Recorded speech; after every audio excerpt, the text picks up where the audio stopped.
I put together a number of files. Let's see how many I can cover today. Can you, yeah, I think it's visible, right? Let's start from test 0. Test 0 is the ground level of a C program. Here we go. How many of you have not seen C? Okay. How many of you know C already? Why am I explaining C today? Okay, then I can go super fast. I should have, yeah. In int main, why is there no void in the argument parameters? I will, because this was meant to be a really the minimalistic version, what is necessary in a C program. Notice that I say should have a return value. I don't even say that they must have a return value. So yeah, there will be something later on, but I just wanted to show what the real minimum for, and in fact for this program you don't even need these guys up here, but for any meaningful program you definitely need the standard lib, the IO lib, and return value is a good idea. Do you guys know that you can catch the return value of main in the shell? Yes or no? So I was not prepared, or I didn't mean to show you, but here in the prompt you can set the prompt to catch the return value of the programs, and the number that your main returns, so in this case 0, you can catch it, you can use it from your prompt. Also over here I go for the standard, the default, that main returns an integer. It doesn't have to be like that. It's recommended, but it doesn't have to be like that. Okay. It's not a must. Okay, since all of you know this already, maybe I can do something more fun. Okay, so I had decided not to go into this, but since we have time, these things here, this is a program in C. It's a C program. This is also a C program. If you look at it from a distance, it's a face.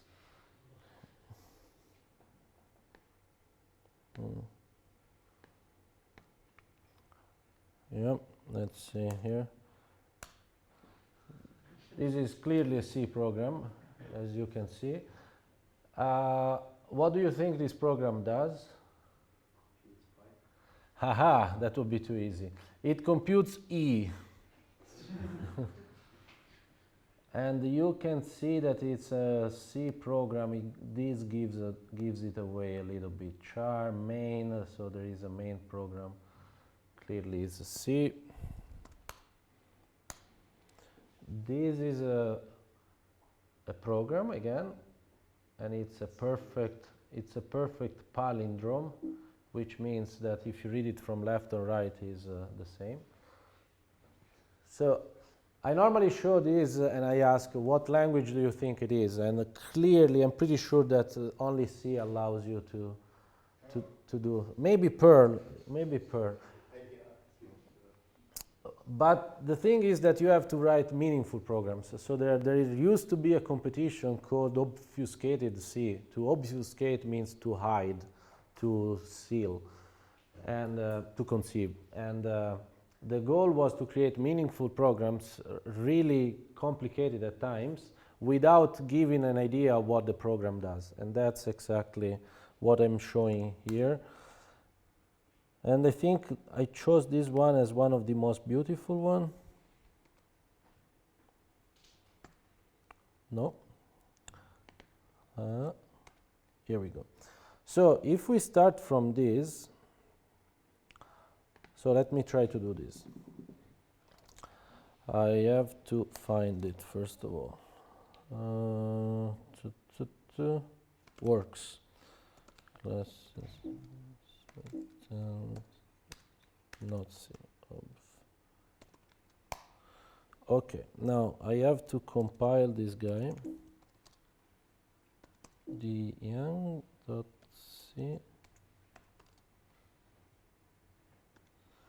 the young.x. Okay. Now if I execute this dyoung.x, it spits out another nice little C program. And you can see that it's a C program again because there is char there. Does this program also run? Very good question. So why don't we try? So we put this thing here into the young2.c. Okay? So, and now what we do, we compile the young2.c. Okay. And now we execute the young2.c, which is the young again. Oops. And it spits out something else. So why don't we keep doing the same thing? So now we put that in the young3. And we compile the young3. And we execute it. And there is something else. So now we put it in 4, we compile 4, we execute 4, and if I am not mistaken, we have seen this already. That's it. So we got into a cycle. Does anyone read? I don't know if it's Japanese or Chinese. You read it? It's Aku Soko on. But I don't know if there's a meaning. Aku maybe is level. Yes. Soko over there. But I don't know the on. On is maybe some kind of mediation or something like like that. So- Buddhist stuff. Maybe the on to onset. So it's Chinese or Japanese? Japanese. Japanese. Okay. Okay, anyway, so much for the fun part.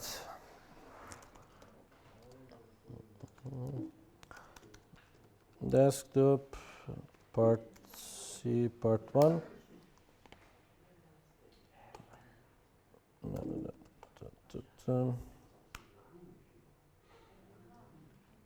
This person just kept formatting the quick. It's a competition. They do crazy things. They used to do crazy things to win the competition. This was one of the winners, by the way. This wasn't something submitted as It was what? This wasn't submitted as homework. No, this is not. This is not for me. No. Okay, guys, let's try to go fast. Maybe we can go home in 20 minutes or so. So I prepared 10 different examples. If you are familiar with all of them, we just go home. Over here, there is a loop. Okay, I show how to initialize variables. I'm just gonna go fast, okay? So if you have questions, just ask freely.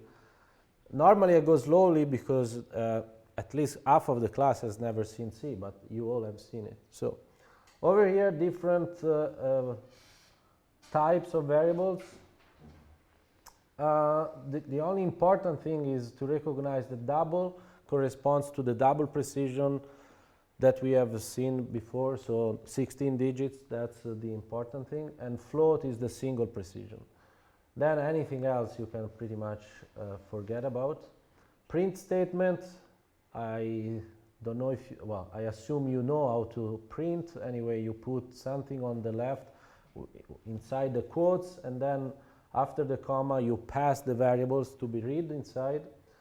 Over here I print these I and j variables without initializing ij. What am I gonna print? what is going to come out? Some random stuff, which is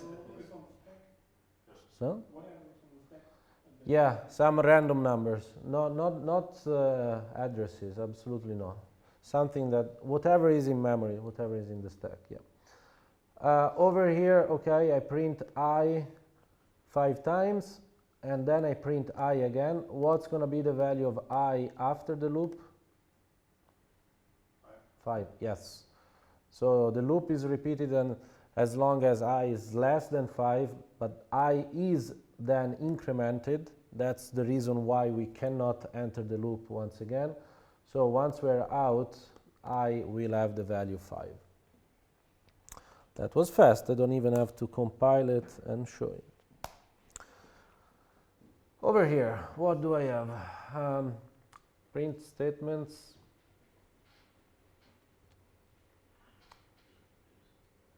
Here it is. Okay.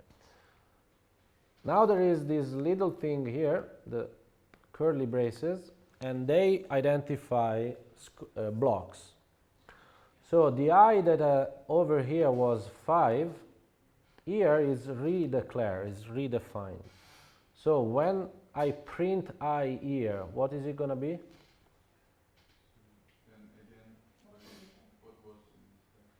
So yes, which means this I here is not going to be 5. It could be. It's going to be a random number. Well, I'm pretty sure it's not going to be 5. Let's just say it's a random number. Then the block finishes here. We close it, and I print I again. What's going to be I there?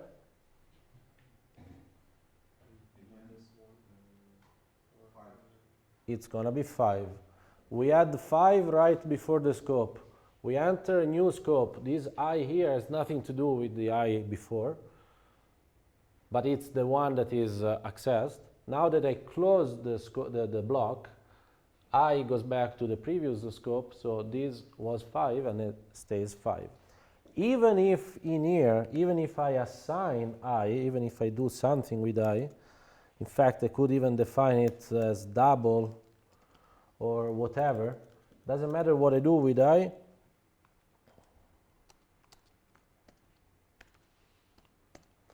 Down here, this will still be 5 because the block ends here and all the new assignments, definitions are erased, lost. Okay, that was easy. Part 3. This is a static definition of an array. What do I mean by static?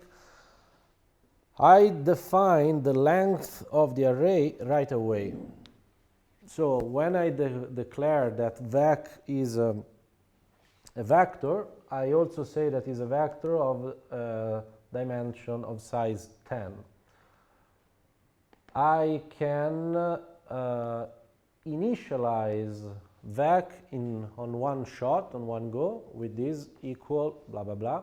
Clearly, if I have a vector of size 1000, it's not very convenient to write 1000 numbers here, so you would have to have a for loop that goes through your array and initializes it. In C, if you define an array of something, something is here double, means that all the entries will be double. If they're not double, they will still be interpreted as doubles. For instance, 7 will still be a double.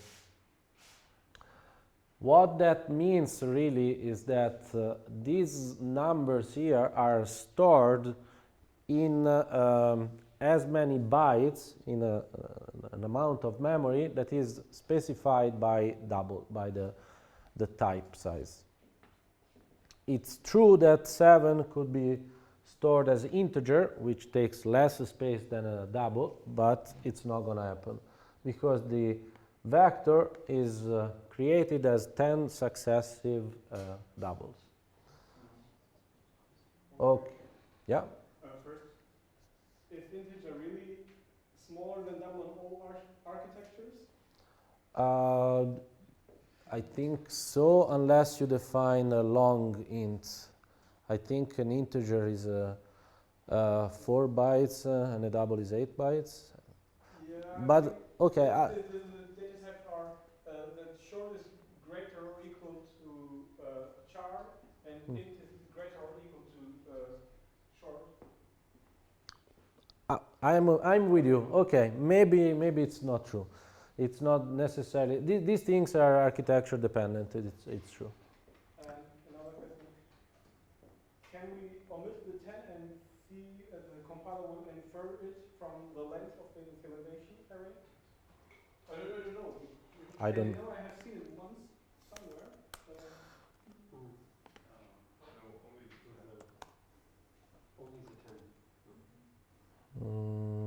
What is it called? Test. Just. Ah, okay. So you're saying that I still have to put the Scarborough. Mm-hmm. Test.x. Do you guys use or know what this W all is? All the W's are warnings. W all is. It's not the worst one. You can use pedantic. This is really pedantic. This is really massive. By the way, all of these options depend on the compiler. I haven't said anything about compilers. GCC is just one of many. You can use different compilers on the same architectures, different compilers for different architectures, compilers as a specific for parallel compilations. So you can do many things. I normally like W all. Okay, let's see what it says. Compiles, no problems. Test X. Tuck. So, yeah, nice. Of course, this only works if you have an explicit initialization. Yeah. Cool. And in the next example, I push a little bit the limits of C, and I initialize an array of length 10, but I print the first 20 entries. What do you think is going to happen? Depends. We have random characters, depends. It depends whether your the variable of stack is on the same page or it extends to another page that is not assigned to your program. If not, you're gonna stack full. Otherwise, it will print whatever's on the page. Okay. There is a good chance that you're just gonna get garbage, but it's true. You might even incur in a seg fault, which means that your program might crash. Unfortunately, it would be nice if your program always crashed. Unfortunately, there is a very, very good chance that it will not crash. So let's see what happens. And we get garbage. Okay?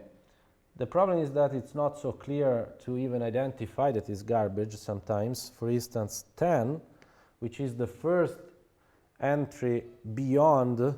Remember that in C we count from 0. So the first entry is 0, the last entry, the 10th entry is the 9th. And number 10, here, is a 0, which sounds like a very plausible number. These guys are more difficult to obtain. You know that if you do some computation and you're trying to compute something that is very close to 0, by now you know that you're not going to get something to the power of minus 300, but you're going to get something to the power of something that is very small. Yes, which is e to the power to the minus 16 and not minus 300. So these numbers are very awkward. But then again, you see some zeros, so it's not immediately obvious that this is garbage. What I'm doing now, I am pushing the limit even more. So I have defined a vector of 10th entries. I have printed the first 20, and as you have seen, there is absolutely no problem in doing that. One second. And what I do here, I modify the entries beyond the boundaries, so beyond the 10th one, and then I print the result. Yes? Mhm. So the question is, I know that this thing is doing the right thing, at least for the first 10 entries. It's simply writing the square of the index. It's no big deal. What's going to happen in the 11th, 12th entry and so on? What do you guys expect to see? Seg fault is a possibility, yes. You never go wrong. There is always a good chance that there is a seg fault because we are beyond the limit. It will probably crash when main function is trying to return.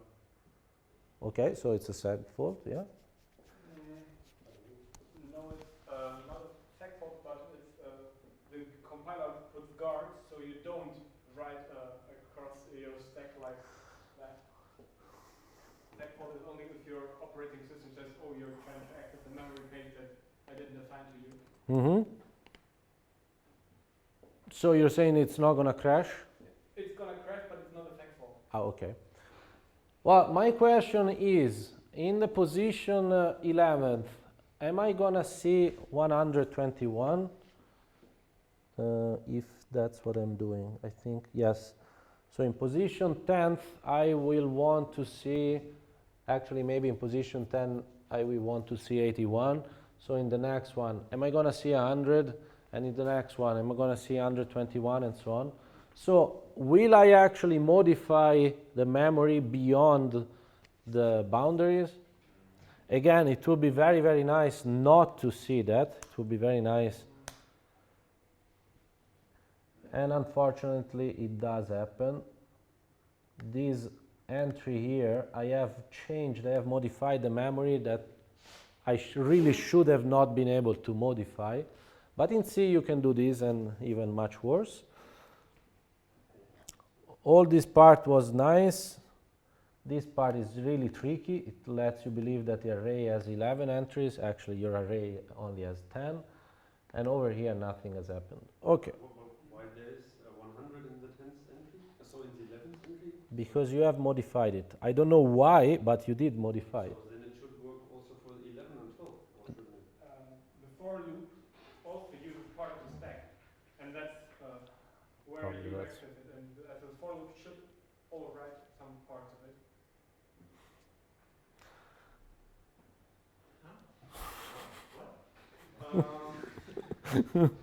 You have initialized the array at the top, and the for loop has and you don't declare.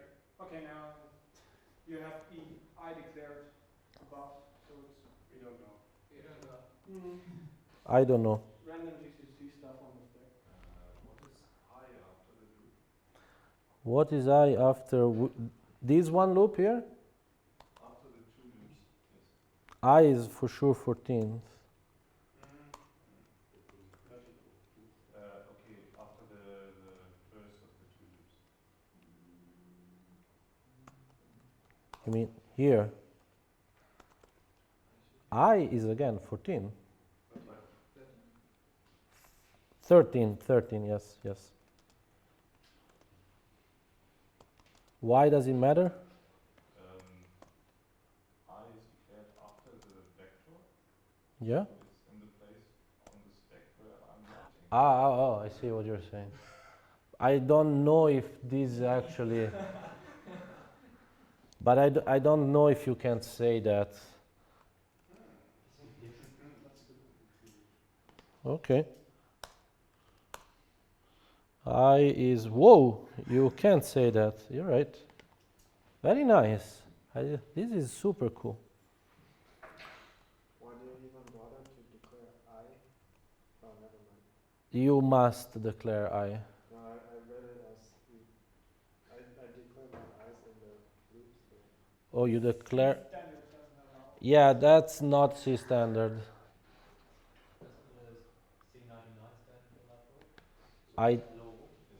I'm not sure. You have to pass the flag to GCC to tell it that it should use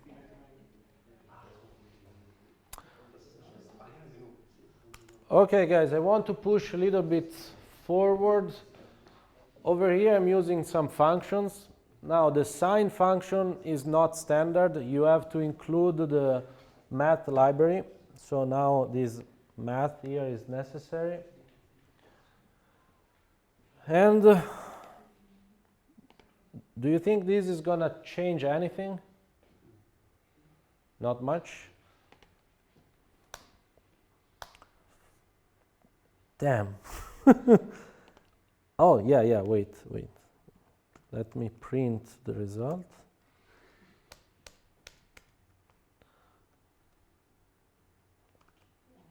I don't think.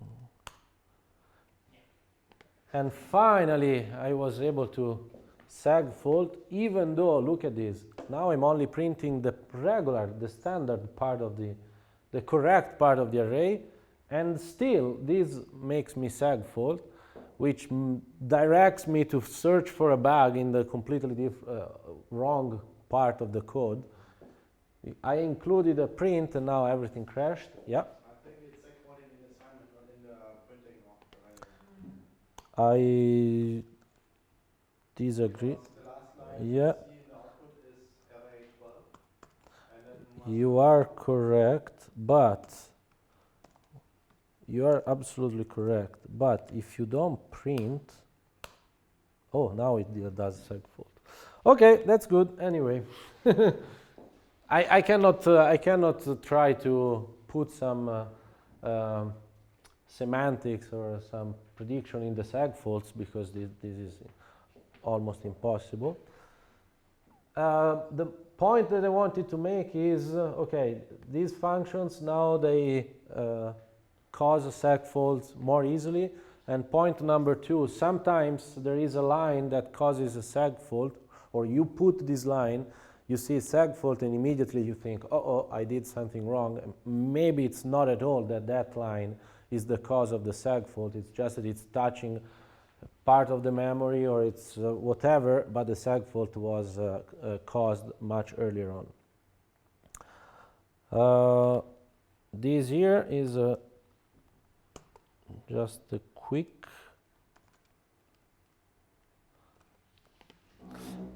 How many of you know what Valgrind is? How many of you use Valgrind? Not so many. Okay, so maybe that's something that I should show you, or maybe I will ask a student of mine to present this.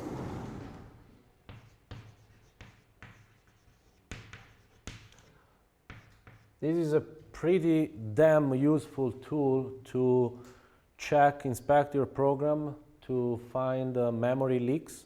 Memory leaks are all of these segfolds. Are when you go over the array bounds, that's a memory leak.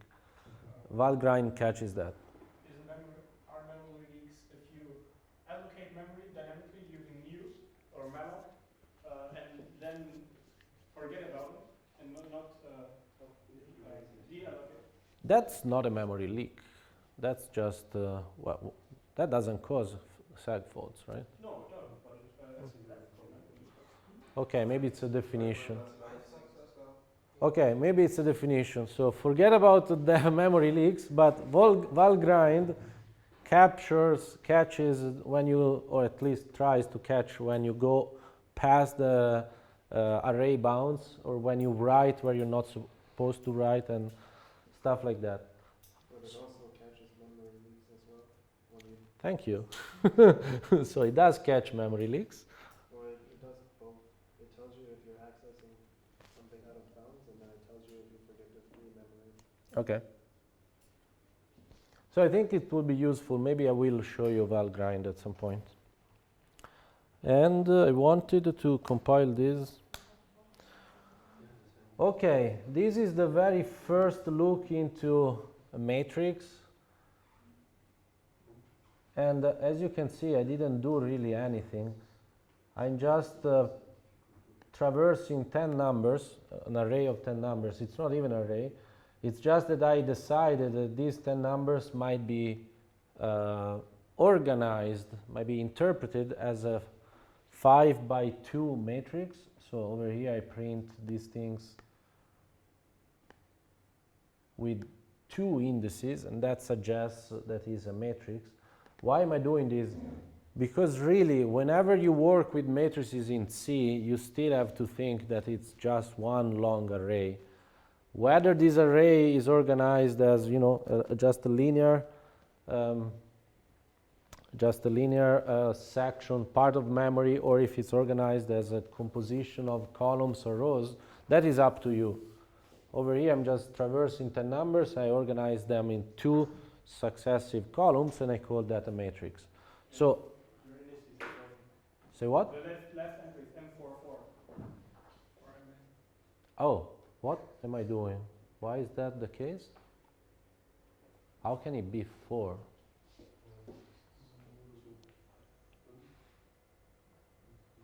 Divided by 2. Oh, yes. Mod 5 and diff 5. Yeah, that's right. Should be a 5. I don't know why it's a 2. Thanks for catching that. Here we go. So this is a 5 by 2 matrix. And if you spent a little bit of extra care, instead of one loop, you could have two loops, and you could even print the matrix as a two-dimensional array. So you could have two entries on one line, and then the next line, and so on. Or, of course, you can do it also with one, putting some if statements. Enough of this, let's move on. 4. What is 4? Here we go. Now there are the input arguments. So, in case you guys are not familiar with this, the main program always catches two arguments. The first one is an integer and tells us the number of arguments that are passed at command line. So if here I say test 345, this argc counts these arguments, and you think it would be 3, instead is 4. So it counts because it's an argument itself. At least it counts it as an argument. So if I pass 3 arguments to test x, argc is 4. If I pass a 0 argument, argc is 1. And this thing here is the actual list of arguments. So what this program does, first of all, it makes a mistake, but I'm not going to tell you which one. What this program does is, if I don't pass any argument, so if argc is only 1, it says, please pass me some arguments, let me do something. Okay, if I have more than 0 arguments, so argc is greater than 1, I have a loop that prints out all the arguments. So let's see what this is.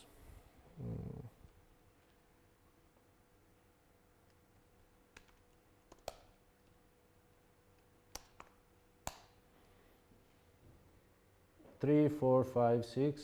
So catches all of them. Over here it also says if there are more than 3 arguments, please assign one to left, another to right, whatever. Here I print left and right. Okay. The natural question is, why is argc starting from 1, even though I pass 0 arguments? And as I said, the 0th argument is the name of the program itself, so we can add a print statement to check that. Notice the indexing. Here I start from 1. Even though the counting in C is from 0, here I print the arguments from 1. So what is the argument 0?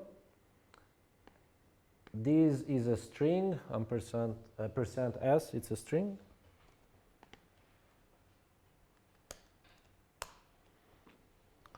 And argument 0 is the name of here it is, it's the name of the function itself, of the program itself. Okay. If there are no questions, I keep going. 5. 5 is a clock.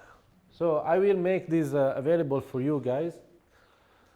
There are two things that I want to say about how to measure times in C. This particular measure, clock, is perfectly fine when you use a single core, single processor.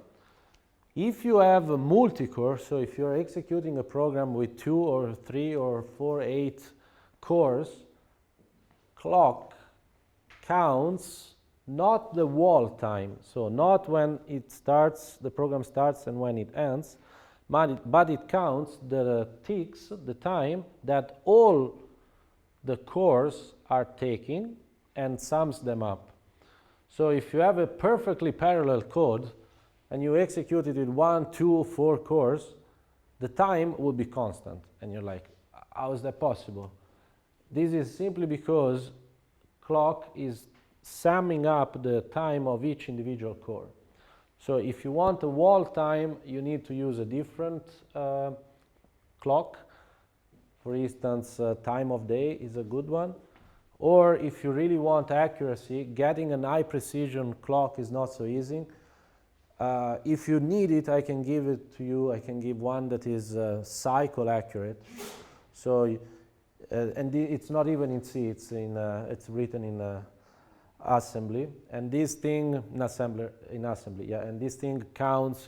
There is a register, so it's an hardware counter. And that would be the maximum precision. Okay. The second thing that I want to show you is. One question. Yeah. In single core, it gives you some sort of milliseconds, or that are, because wall time is really doesn't matter. It doesn't depend on Let's give the it time. It's CPU time. If you put a sleep between clock counts, it doesn't count the time spent on the sleep. It really counts CPU cycles, kinda.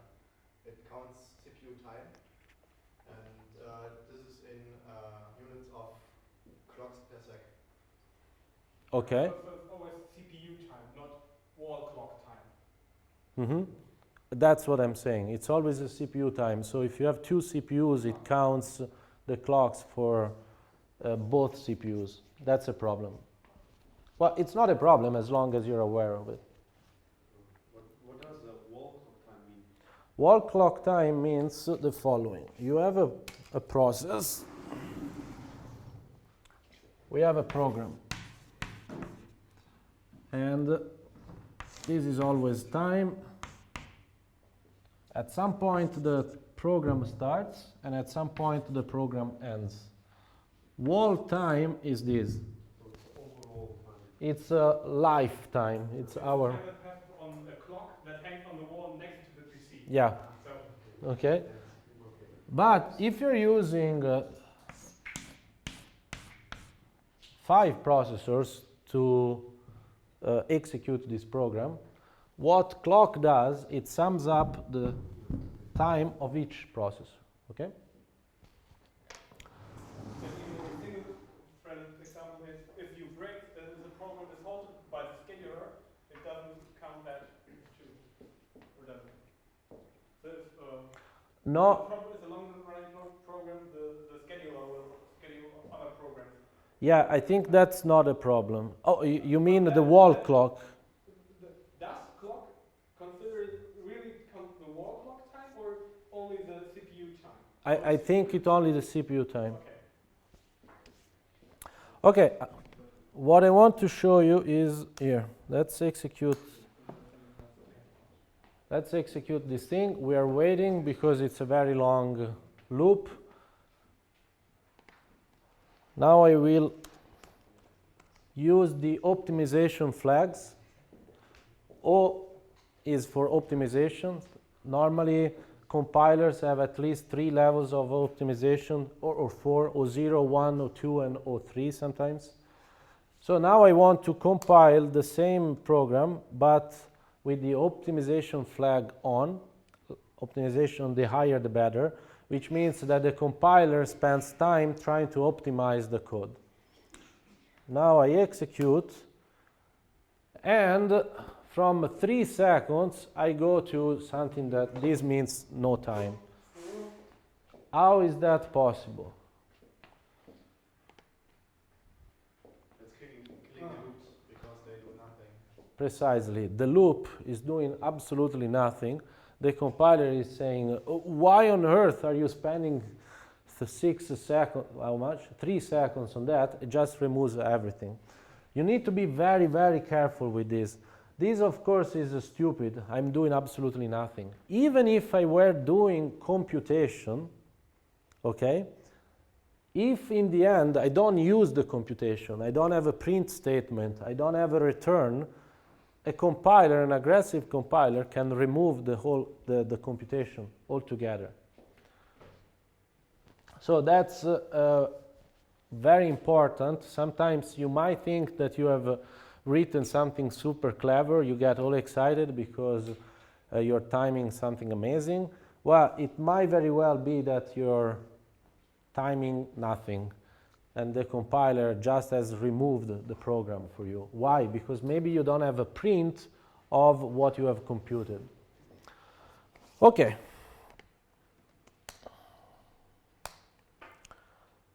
Pointers. Okay, I'm sure that this is worth looking at. Pointers is the best part of C.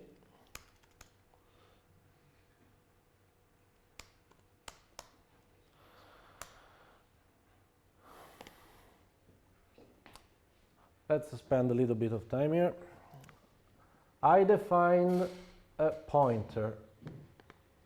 What is a pointer? Pointer means address. I always say that you can read this declaration here in 2 different ways. One, you can say that star pt is a double. There is nothing wrong with that. It means the variable star pt is a double. Okay? Or you can say that pt is a double star, so it depends on how you put the parentheses in your mind. If you say that pt is a double star, that means the star means that is an address. So it's not a double, it's a double star. So it's an address of a double. In C, it's important. The addresses are not just addresses. An address of a double is different than an address of an integer. And we will see in a minute why this is the case. So anyway, pt is a pointer now. And vec is our standard array. And now I have these things over here. I say that pt, I assign pt to blah. Okay, vec of 0, everybody knows what that is the first entry of a vec. And then I have the ampersand, and that thing there takes an object and looks at returns the address of this object. So everything here is perfect because I define pt. pt is a double star, which means is an address of a double. And over here I start from a double, I take the address and I assign it to pt. Was that a question? No. All right, now I want to print what pt points at. So now, even though I assign pt, I put a star and I look at the location of memory that is pointed by pt. This is called dereferencing. And I know that it's a double, so I need a %g, which means I expect a double precision number. But then I want to actually print pt, so I use a %p, and this prints an address. This is a pointer. What do I get? First entry of the array is -10. Here you go. And this thing over here, it's an hexadecimal number. This is the address in memory of where physically those 10 numbers are stored. and it's right at the beginning because PT points at the first entry. Questions so far? This is the very basics of pointers. So let's move on to something more advanced, a little bit more advanced.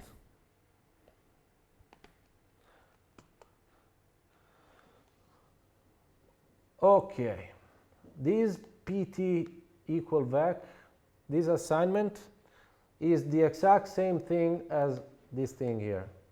When I use the name of a vector without accessing any entry of the vector, it means vec of 0, address of it.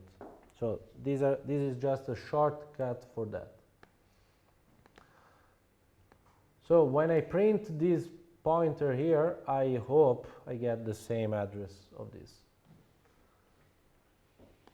Now, this thing here means that I shift my pointer. Now it doesn't point at the beginning of the array anymore, but points at the which entry? I need a cardinal number here. Which entry? Smart. Fourth, not third.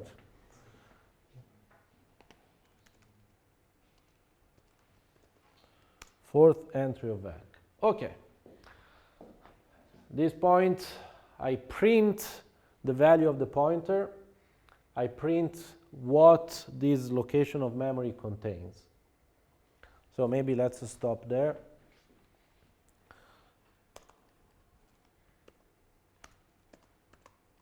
Actually, I can just do this.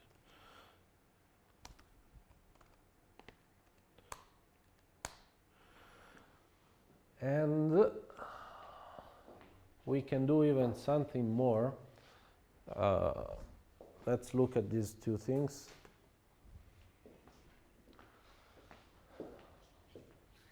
This is the fourth entry, and the 1, 2, 3, 4. Yes, 3.3, everything is fine. We have the pointer. Okay, the two pointers are the same, the values are the same. This is good. And now, if somebody is adventurous, it would be nice to do some hexadecimal arithmetic and count and look at the difference between these two guys. Let's see if we are adventurous. Should we be adventurous? Do we do it in Mathematica, or we do it ourselves?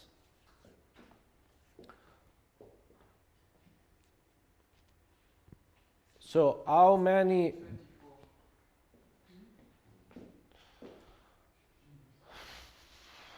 Yeah, 24. 18 and Aiming hexadecimal.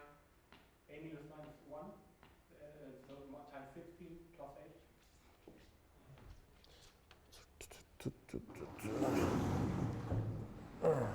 So here there is a vector of 0, 1, 2, 3. This is 3.3.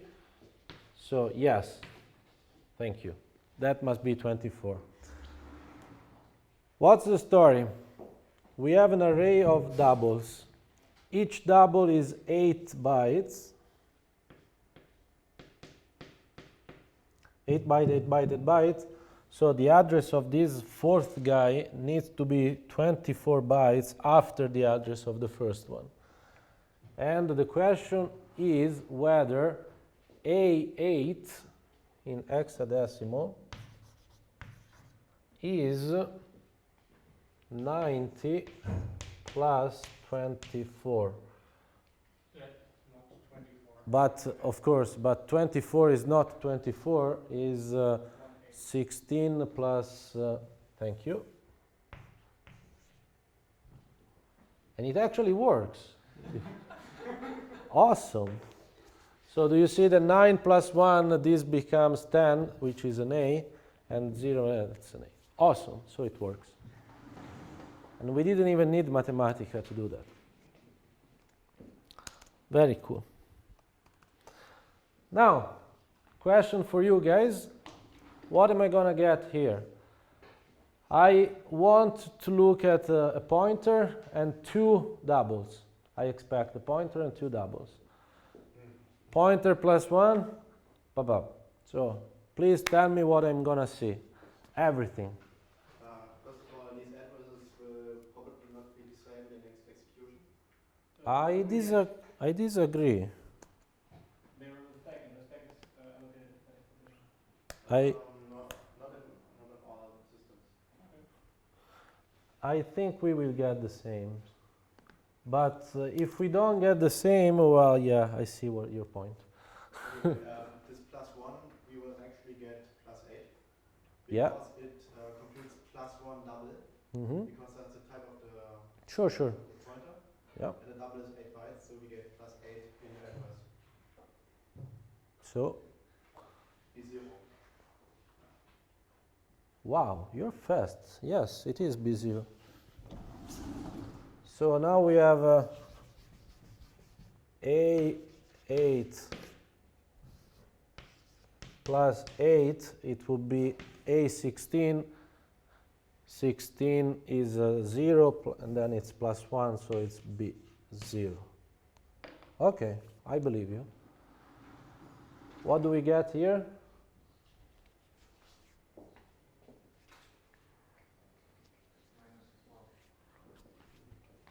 Say it again. -4.0. And here?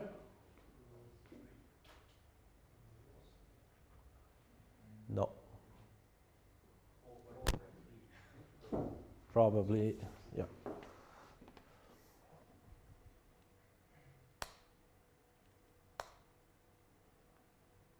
So B.0, look at us. We're awesome. -4 and 4.3. Let me explain why. So the pointer arithmetic now should be clear. Adding 1 doesn't add 1 to the address, but adds 1 to the type. Since I know that these cells have been formatted as doubles, adding 1, and why have been formatted as doubles, that's the definition up there. That's why I told you that a pointer to an integer is different than a pointer to a double. We are working with an object that is a pointer to a double. So it knows that the next 30 and the next 8 bytes are taken by the actual number. So when I add 1, it doesn't break, it doesn't go inside the number, it just skips to the next one.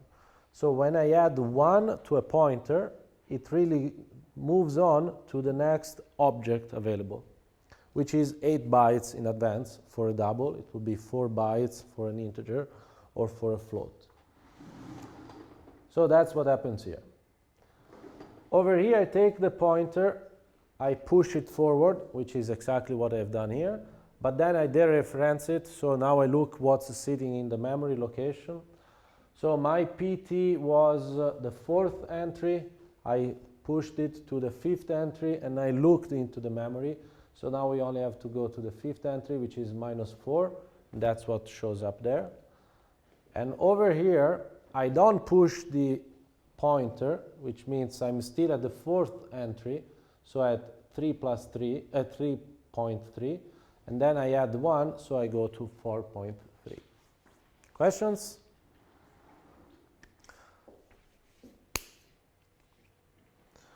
Pointers are beautiful. Pointers are extremely powerful. Did you guys have questions? No? 7th. Write into a file. Okay, I can just go super fast. I will give this piece of code to you, so this is a way of writing to a file. What you have to do is to open a stream, open what I call here output file. That's the actual file, but I don't access the actual file. I always reference this output, which is defined as a file. It's a pointer to a file. And notice the W, which means that I will write to the file. The important thing is here. I decide to take these numbers, always the same numbers, and to print the first 30 digits onto a file. What do you think? So first of all, let me execute this, and you can start thinking what you think we will look into this output file.x. What will we see in there? I am printing 30 digits of numbers that definitely don't have 30 digits, don't need the 30 digits.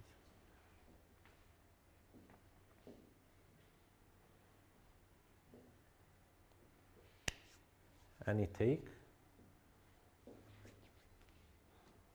A two-column table and a lot of zeros. Okay. Second column. How many zeros? About 14 per line at least. I guess. 14. Okay. Why 14? How did you get to? Machine precision, but I guess it's about 29 per line because all the numbers are Yeah. 0.1. Yeah, maybe 28, 29. Okay. Any other take?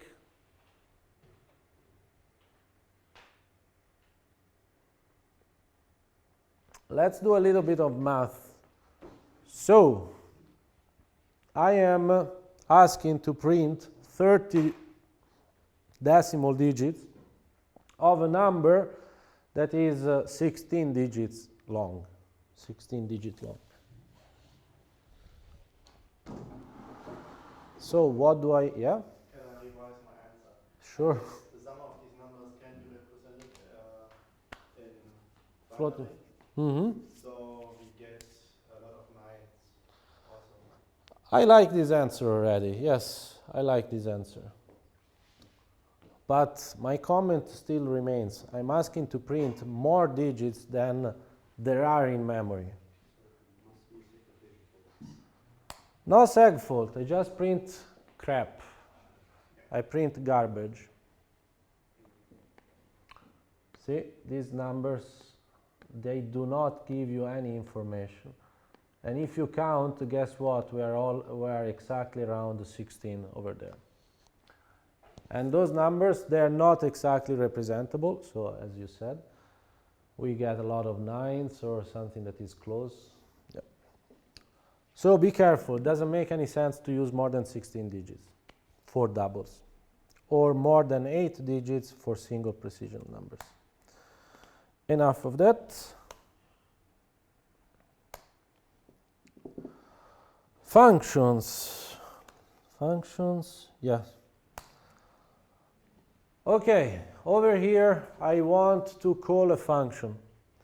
I don't have to assign this value to something and then print it. I can simply say printf, you're going to get an integer. Increment is defined to return an integer, so it's fine. I have a question, 2 questions. Okay, back to the function. So now we want something, we want to define a function. I need to increment my I, and so I pass a value and I say give me the same value plus 5. That's what increment does. Takes 2 numbers and puts them together. So I define my function increment and I define it up there. So this is no problem. In the main, when I get to increment, I have encountered the function increment already, so it will simply execute it. Do I really need to execute this? No? Okay, I can move on. Let's go to version 2. I don't like to put all my functions one on top of the other, or I don't like to stack them before my main. I like to put them down separately somewhere else. Still, I need my main to know what increment is. Then I have to put the prototype up there, and I have to put the function definition somewhere else, for instance, down here. Notice that I don't need the names of the arguments. The types are enough. That's why here I don't have A, B, anything, just the types. That's enough. And this, again, I can compile it, and this works perfectly. So let's move on to version 3. Version 3. I decide that I like to use multiple files For instance, in this file aux.c,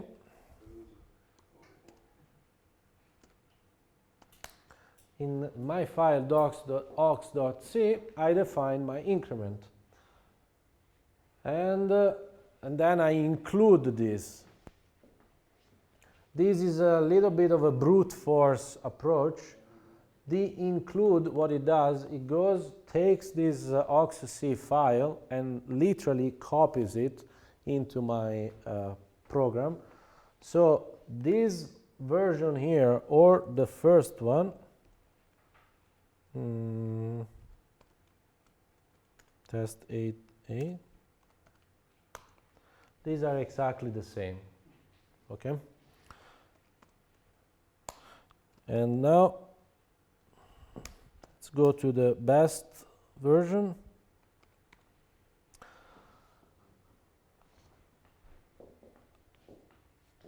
Increment is still here, but the definition is nowhere to be seen. In fact, even if I go into aux.h,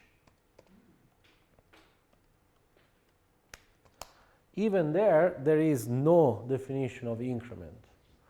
Okay? So this example really shows the difference between compiling and linking.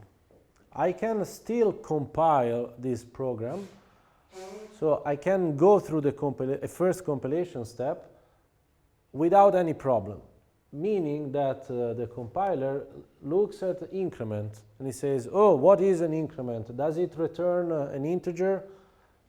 And he knows what increment is, because if he goes into include again takes aux.h and copies it there. Into aux.h I have the prototype. The prototype says that increment returns an integer, so everything works fine. Also, it says that the increment takes two integers and both I and 5 are integers, so all the typing is matched. It's no problem whatsoever. The problem is that I don't know where increment is actually defined. So if I try to execute, if I try to get an executable out of this, I cannot succeed. At this point, I have to compile not only this file, but I have to compile aux.c as well. So in my GCC, I have now to pass not one, but two files, and all the files that contain definitions. I can do something even better and compile the files separately. So if you specify -c, I'm not, at this point, I'm not trying to obtain an executable. I'm simply compiling and simply creating libraries, sort of, out of these functions. Meaning, I simply create a piece of code that can then later be used by other programs. This is the concept of a library, by the way. A library is not an executable by itself. It's a piece of code that will then be used by other programs. So if you say gcc-c of this file and the other file, for instance, aux.c, I will get two, well, let me just do it. We'll get two object files. What is it? Test 8d. Let me also do this. And now I have generated these two files. None of them is executable. I still don't have a program. But now I can link them together. I can put them together. And GCC is both a compiler and a linker, so I can use them in both modality. So I can simply say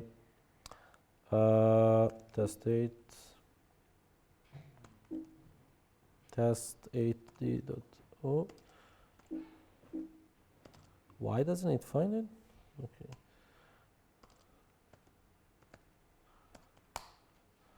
And now my test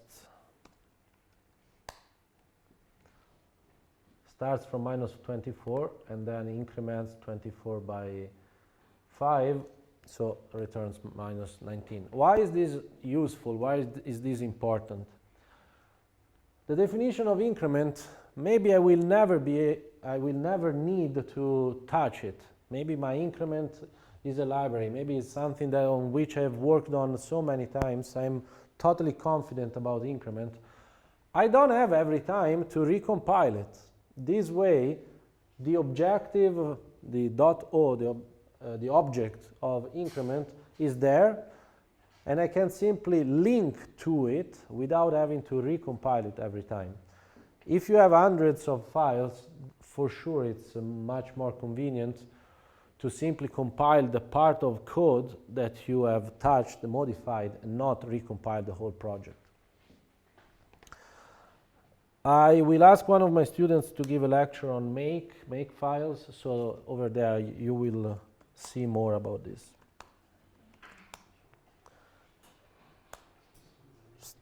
Will you do make or CMake? Say it again? Will you do make or CMake? Make. Okay. And now,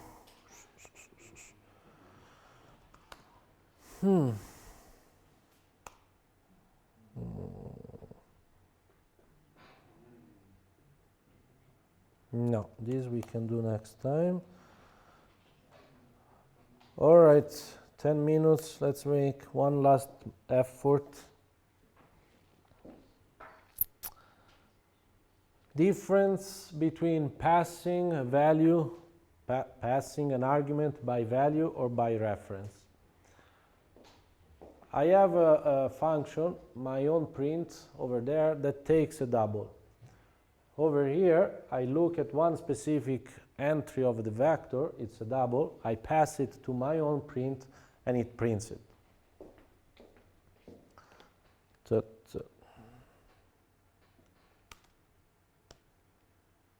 Nope, that's not what I want. Give me this.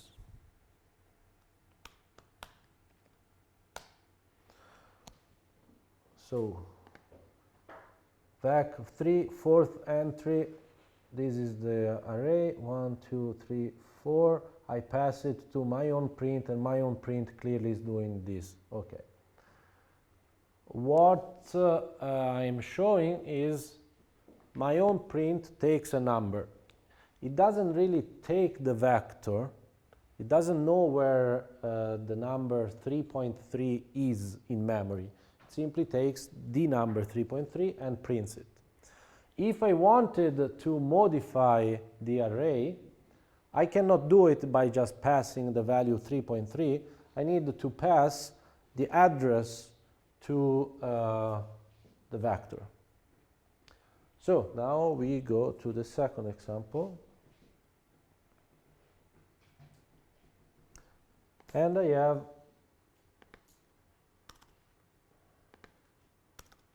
have a function change. What does the function change take as input? It takes an address to a double. So this is probably an array. I need the address of an array. Then takes an integer, which I tell you is the entry that I want to modify, and it's the value that will replace the original value. So over here I have vec, and I told you this is a shortcut for ampersand vec of 0. So this is the address of the beginning of the vector. I say that I want to change the fourth entry, and this is the new value.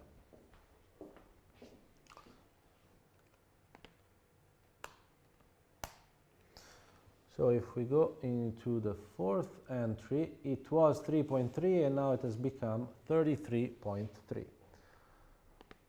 Okay, and now the question for you, is the second argument of change necessary?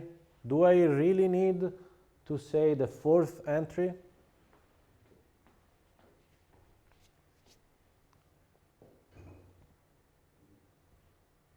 No, you can just pass a pointer to the third element, or fourth element. Yeah. Does everybody see that?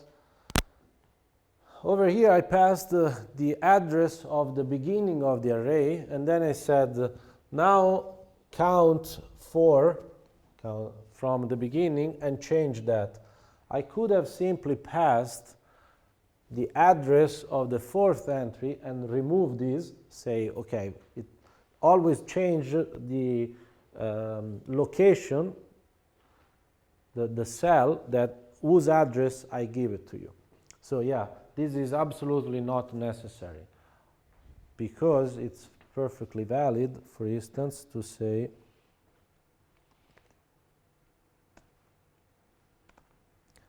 which case this will be 0.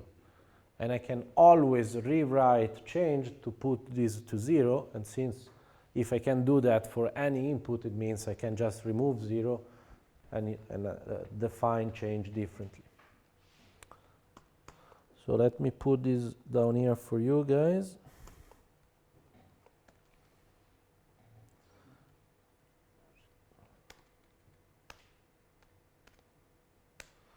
Okay. And then I have a change variant 2. Please tell me what is gonna happen. I will call change with an array, the address, and a value I want to overwrite. Please tell me what's gonna happen. So help me interpret this function.